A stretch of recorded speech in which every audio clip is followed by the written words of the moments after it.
Estamos aprendendo como ler vários tipos de literatura da Bíblia. E vamos começar falando sobre narrativa bíblica. As narrativas, em sua forma mais básica, têm personagens vivendo em determinado contexto e passando por uma série de eventos. E o modo como esses eventos são escolhidos e organizados pelo autor chama-se enredo. Um enredo básico começa com uma personagem no seu contexto. Mas então algo novo e inesperado acontece, causando problemas que levam a um conflito final que é resolvido. E a personagem descobre que mudou e agora vive uma nova situação normal. Agora, quando lemos narrativas, é importante entender cada cena no contexto do enredo geral. Podemos tornar uma história em outra completamente diferente se ignorarmos o seu lugar no enredo. Isso acontece quando as pessoas leem a Bíblia. Sério? Sim. Veja, por exemplo, a história de Gideão. Há uma cena muito conhecida em que Gideão está tentando saber se Deus vai ajudá-lo a vencer uma batalha e pede um sinal a Deus. Gideão põe um pedaço de lã no chão e pede que de manhã a lã esteja molhada como orvalho, mas o chão totalmente seco. E Deus faz isso. Agora, se você olhar essa cena isoladamente, qual é o conflito? Como Gideão pode saber que terá sucesso? E o desfecho?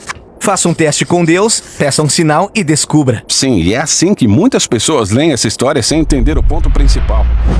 Porque estão ignorando o enredo completo. É mesmo? Sim, vamos começar do início e você entenderá o contexto. A história começa com Gideão e os israelitas vivendo aterrorizados porque estão sendo oprimidos por invasores, os midianitas. Entendi. Então, há uma chamada à ação. Deus encarrega Gideão de derrotar os midianitas e salvar Israel. Essa história tá ficando muito boa. Mas Gideão tem muitas dúvidas. E ele pede a Deus que faça um truque mágico, um sinal, para que ele saiba que és tu mesmo que estás falando. E Deus se rebaixa ao nível dele e lhe dá um sinal acendendo o fogo em um altar.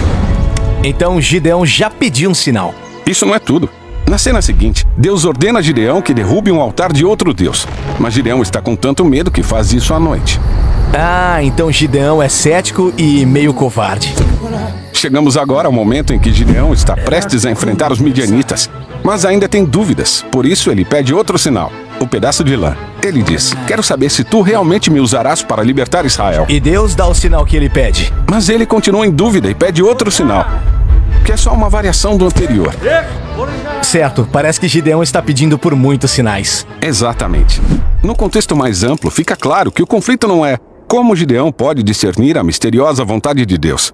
O verdadeiro conflito é quando esse cara vai tomar jeito e começar a confiar em Deus. Certo, então qual é o desfecho? Vamos continuar lendo. Gideão reúne um grande exército, 30 mil soldados, para lutar contra os midianitas. E Deus diz, não, são soldados demais. Ele diminui o exército para 300 homens. Por que ele fez isso? Bom, Gideão tinha testado Deus. Agora Deus está fazendo a mesma coisa. Ele fala para Gideão fornecer cornetas e tochas aos 300 soldados, cercar os midianitas à noite e fazer muito barulho com esses objetos nas colinas. Parece meio ridículo, mas Gideão obedece. O barulho deixa os midianitas em pânico.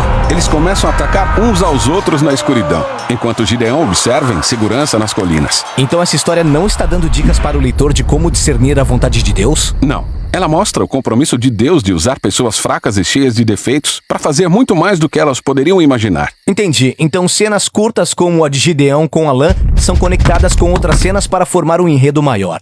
E quando seguimos a sequência de conflito e desfecho do enredo, conseguimos ver a mensagem que o autor está tentando transmitir. Agora, a história de Gideão existe junto com outras histórias, que também falam de líderes falhos e questionáveis, chamados juízes. E cada uma delas tem seu próprio enredo interno. Porém, em conjunto formam o movimento da história bíblica, o período dos juízes.